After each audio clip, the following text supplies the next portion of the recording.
Hello everyone, এটা ছিল 1 সেপ্টেম্বরে বারাণসীতে আমাদের। তা সকাল সকাল উঠেই পড়লাম ঘুম থেকে। আর এই যে আমি, আর এখানে পাশেই বড়মশাই শুয়ে আছে, আমি বসে বসে টাইম স্পেন্ড করছিলাম। তারপরে একটু বাইরেটা গেলাম। সেদিন অবশ্য আমাদের বেরোনোর কোনো তাড়া ছিল না, তাই জন্যই একটু ভালোভাবে রিল্যাক্স করছিলাম। আর বড়মশাই ছুটে বেরিয়ে এলেন বাইরে পরিবেশটা দেখার জন্য। আর এদিকে আমি, আমার এদিকে মা দাঁড়িয়েছিলাম। আর দূরে ওই যে কাশী বিশ্বনাথের মন্দিরটা দেখা যাচ্ছিল, সেটা আর ভাবছিলাম তার আগের দিনকেই আমরা এটা বিকালে দর্শন করে এসেছি। বেশ ভালোই লাগছিল। আর তারপরেই দেখো কে এলেন, বীর হনুমান। উনিও সকাল সকাল চলে এলো। তারপরে আমরা একটু বেরিয়ে পড়েছিলাম, চাটা খেয়ে একটু ঘাটের কাছে চলে গেছিলাম। সবাই দেখছি স্নান করছে, আর বেশ ভালোই লাগছিল সকাল সকাল গঙ্গার ঘাটটা দেখতে। আর এত সুন্দর হাওয়া, বেশ ভালো লাগছিল। সকালটা অবশ্য ভালোই ছিল। তারপরে এই গঙ্গার ঘাটের পাশেই ছিল এই মিউজিয়ামটা। তা মিউজিয়ামটা খোলা পেয়ে আমরা মিউজিয়ামে ঢুকে পড়লাম। সেখানে না পুরোপুরি বারাণসীর সব কাহিনী একটা প্রথমেই দেখিয়ে দিচ্ছে, এরকম এলইডিতে আমার জায়েন্ট স্ক্রিনে এরকম সব দেখিয়ে দিচ্ছে। তারপরে আমরা পুরো মিউজিয়ামটা ঘুরে ঘুরে দেখছিলাম। আর কেউ যদি বেনারস যাও না, অবশ্যই কিন্তু এটা ভিজিট করো। এটা খুবই সুন্দর মিউজিয়ামটা, ভালোই লাগবে। আমার তো খুব ভালোই লেগেছে, এবার আশা করছি সবারই ভালো লাগবে।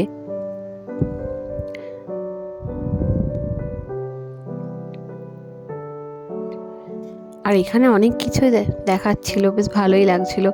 তা আমরা ওই যে ভিডিওটা শেষ হয়ে যাওয়ার পর চারপাশে এখানে উঠে আসলাম এই দিকটা দেখার জন্য। আর এখানে বেনারসি পান যে বিখ্যাত, সেটাই আর কি একটা স্ট্যাচু করে রাখা ছিল। আর সব দিকে এলইডিটা চলছিল, সেখানে কিছু অডিও ভিজুয়ালও চলছিল, বেশ ভালো লাগছিল।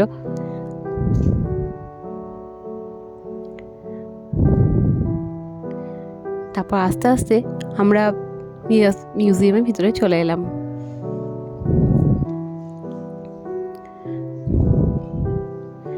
আর মিউজিয়ামটা ছিল অনেকটা বড় এরিয়া ধরে।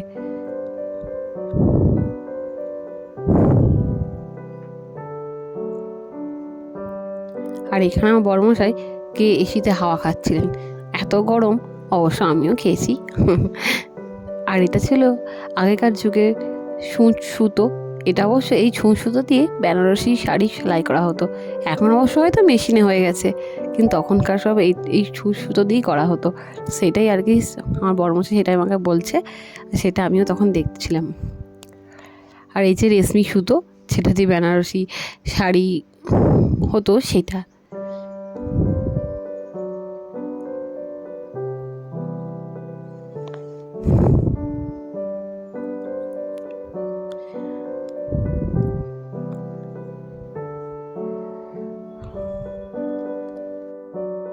আর এখানে সব রকম ইনস্ট্রুমেন্ট ছিল, গান বাজনা, তানপুরা সব কিছুই ছিল। আসলে এখানে যে গান বাজনার জন্যও বিখ্যাত অনেকটা, সেটার জন্যই সব কিছু এখানে রাখা ছিল।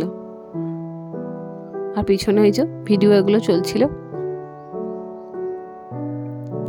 আর আমরা সকাল সকাল মিউজিয়ামটা গেছি বলে খুব ভালোভাবে ঘুরতে পেরেছি, তখন রোদটাও ছিল না। আর অবশ্য তোমরা ভাববে হয়তো আমি এখানে রোদের কথা কেন বললাম। এটা ছাদও আছে, এখানে ছাদেও অনেক কিছু দেখার আছে, সেই হিসেবেই বললাম। আর এখানে এই যে দেখছো ময়ূরগুলো, এখানকার এইটাই ওখানকার সেটাই কাজ। খুব ভালো লাগছিলো, সেগুলোই অনেক কিছু রাখা ছিল।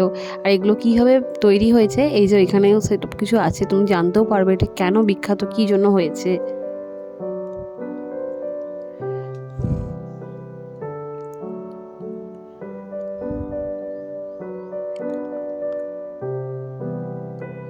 আর এই যে বললাম একটু আগেই, যেসব জিনিসগুলো আমি দেখাচ্ছি তার পাশেই ছিল ভিডিও, সব কিছু কী কারণে হয়েছে, কেন কে করেছিল, কী থেকে এলো, সব কিছু এখানে সব ভিডিওগুলো ছিল।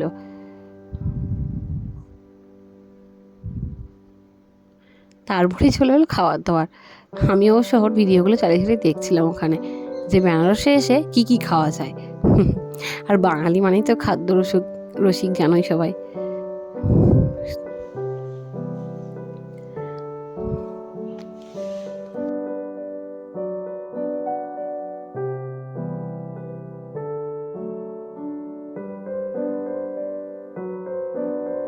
আর অনেকক্ষণ ধরে মিউজিয়ামটা ঘুরতে বেশ ভালোই লাগছিলো।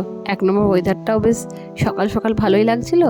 আর পিছনে ওই যে বরমশাই, আর আমাকে দেখো, আমি যেরকম পেরেছি সেজে গুজে বেরিয়েছিলাম অবশ্য শুধু একটু গঙ্গার ঘাটে যাবো বলে। ভাবিনি অবশ্য যে আমি এই মিউজিয়ামটা যাব, তাহলে হয়তো আরও একটু সাজুগুজু বেশিই হতো। যাই হোক, আর আর এখানটাও বেশ এলাম, বেশ দারুণ লাগছিল, এত সুন্দর লাইটিংটা, আর এখানটা স্ক্রিনটাতে এমন ঝলছিল, ফায়ারটা দারুণ লাগছিল। তারপরেই চলে এলাম এই দিকটাতে। বললাম না মিউজিয়ামটা কিন্তু অনেকটাই বড়। তোমরা আসলে একটু টাইম নিয়ে হাতে এসো, আর গেলে অবশ্য কিন্তু সকাল সকালই যেও, একদম সকালটাই যেও, কারণ 1 নম্বর ছাদটা ঘুরতে কোনো কষ্ট হবে না। ছাদে এক সময় তুমি যদি 12টা 11:30টার দিকে যাও, অত রোদে ছাদটা ঘুরতে ভালো লাগবে না। তাই জন্য সকাল সকাল যদি যাও, একদিকে ভালো লাগবে, ছাদটা ঘুরতে পারবে। আর এখানে এই যে শোপিসগুলো দেখছো, একটা করে যদি আমি তুলি, মানে ওই যে ইয়েগুলো, এই যে আমি যে তুলছি এটাকে তুলে রাখিয়ে দিলেই বন্ধ হয়ে যাবে, এবার রাখলেই আবার একটু চালু হবে।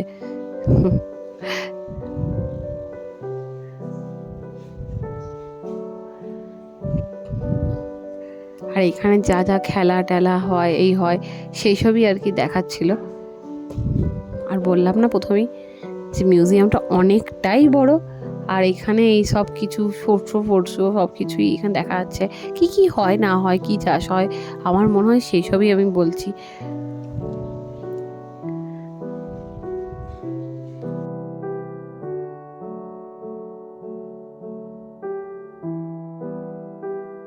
কথা বলতে বলতেই বেরিয়ে চলে এলাম মিউজিয়ামের বাইরেটা বলছি, এটা চলে এলাম ভিতরটার মধ্যেই।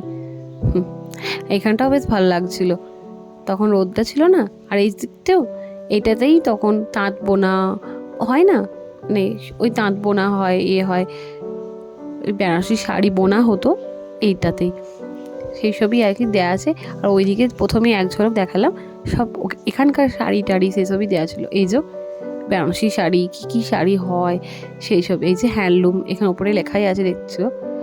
আর এখানে সেই পুতুল নাচ, ছোটোবেলাকার সেই রামলীলা সেগুলোই। আর তারপরেই চলে গেলাম ছাদের দিকে। আর ছাদের সিঁড়িগুলো এতটাই উঁচু ছিল, প্রচণ্ডই বলতে গেলে খাড়া, সেই পুরনো যুগের সিঁড়ি তো বেশ ভালোই লাগছিলো। আর সকাল সকাল আমরা ছাদটা গেছিলাম, রোদটা খুব একটা গায়ে লাগেনি। আর ভাবিনি তো যে ছাদে যাব, মিউজিয়ামটা যে এতটাই বড় হবে। আর এই যে জিনিসটা দেখছো, এটা ছিল ঘড়ি, তখনকার নাকি যে ছায়াটা যে জায়গায় পড়তো তা সেটাই নাকি টাইমিং ধরা হতো। আর এইখানে দেখো নাম্বারগুলো সব লেখাও আছে, বেশ ভালো লাগছিলো। আমি অবশ্যই এরকম টাইপের প্রথমেই দেখছিলাম, আমার অবশ্য খুব ভালো লাগছিলো। এটা ছিল তখনকার কম্পাস, তখনকার যুগের, কি সুন্দর না জিনিসগুলো। কম্পাস হোক বা হোক, যদি আমি কিছু ভুল বলে থাকি সেটাকে আমাকে বলে দিতে পারো। তারপরেই চলে এলাম ছাদ থেকে এই গঙ্গার ভিউটা দেখতে, এতটাই লাগছিল সুন্দর, কিন্তু ওই যে বেশিক্ষণ দাঁড়াতেও পারছিলাম না। পিছনে সিকিউরিটি গার্ডটা এমন জোকের মতো লেগেছিল, বেশিক্ষণ ছাদে দাঁড়াতে দিচ্ছিল না। আসলে ভাবছে যদি ছাদ থেকে কেউ যদি কিছু করতে চায় বা লাফাতে চায় বা অনেকক্ষণ ওয়েট করে, কিছু হয়, যাই হোক। তারপরে আমরা মিউজিয়াম থেকে বেরিয়ে পড়লাম আস্তে আস্তে। অনেকক্ষণ ঘোরাটোরা হয়ে যাওয়ার পর মিউজিয়াম থেকে বেরোলাম। অবশ্য আমরা ঢুকেছি সামনে দিয়ে, আর বেরিয়েছি কিন্তু পিছন দিয়ে। বললাম না অনেকটাই বড়। তারপরে রুমে এসে বেশ ধোসা খেয়ে নিলাম। তারপরেই চলে গেছিলাম গঙ্গায় স্নান করতে। অবশ্য বেনারসে এসেছি, গঙ্গা স্নান করবো না সেটা কি হয় বলো। তারপরে সাজুগুজু করে রেডি হয়ে গেলাম। অবশ্য সেটা কোথায় গেছিলাম জানো, অন্নপূর্ণা মায়ের মন্দিরে খেতে। আর এই দেখো আমরা এতটা রোদে বেরিয়ে পড়েছি। আর এই অন্নপূর্ণা মায়ের ভোগ খেতে গেলে সেখানে কোনো রকম কুপনও কাটতে হয় না, আর সেখানে আগে থেকে কিছু টাকা যে ডোনেশন করতে হয় সেটাও কিছু করতে হয় না। তাই আমরা আস্তে আস্তে গলির দিকে রওনা হলাম। অবশ্য বেশিক্ষণ যে লাইনে দাঁড়িয়ে থাকতে হবে সেটাও না। আর ওখানে অন্নপূর্ণা মায়ের খাবার দাবার ছিল সব কিছুই একটু টক, মানে সাউথ ইন্ডিয়ান ডিশ। ওখানে আমি অবশ্য সেটা ভিডিও করতে পারিনি, অনেক জায়গায় ভিডিও সব বন্ধই ছিল, অ্যালাউ ছিল না বলে। খাবারের জায়গাটা কিসের অ্যালাউ নেই, অনেক জায়গায় নেই। আমি যখন করতেই যাচ্ছিলাম আমাকে বলেছিল ফোনটা রেখে দিতে, বা ফোনটা ওরা নিয়ে নেবে। এর থেকে জন্য ভিডিওটা না করাই ভালো, যদি ফোনটা নিয়েই নিত আমার। যাই হোক, পরে তো ফোনটা দিয়ে দিত, কিন্তু যাই হোক, যেটা মানতেই হবে না। তা প্রথমেই আমাদের যে ভাত দিয়েছিল, ভাতের মধ্যে একটা বলতে গেলে সম্বর দিয়েছিল, তারপর একটা দইয়ের মতো একটা পাতলা ঝোলের মতো একটা কিছু দিয়েছিল, অবশ্য সেটা দই ছানা ছানা মতো ওটা। তারপর একটা আলুর তরকারি ছিল, আর ছিল আমাদের লাস্টে একটা গ্লাসে লস্যি দিয়েছিল, আর ছিল একটু মিহিদানার লাড্ডু। খাবার দাবারগুলো মা পন্নপূর্ণার ভালোই ছিল, হয়েছে আমি এক ঝলক দেখাতে পারলাম, তারপর আর রেকর্ডিং করতে পারিনি, হ্যাঁ বারণ করেছিল। আর ওই যে দেখাচ্ছি, এইটা হচ্ছে অন্নপূর্ণা মায়ের মন্দির। ব্যাস, এখনও এইটুকুই।